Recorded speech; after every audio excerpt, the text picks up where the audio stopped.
sana,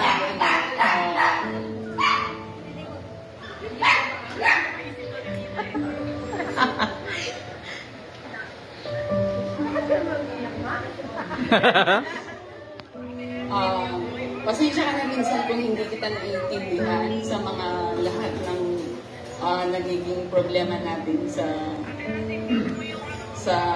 naging sitwasyon natin ngayon. Pero ngayon medyo nakakaano na ako, nag-get ko na kung ano yung gusto mo para sa atin. Tsaka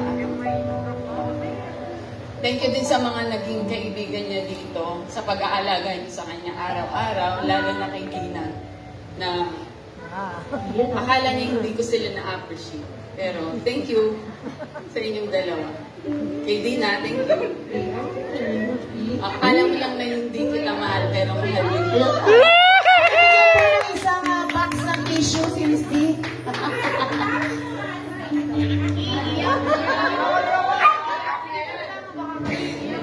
Alright, Sir Gilbert, baka po may dadagdag ka kahit konti sa blessing po na natatanggap niya.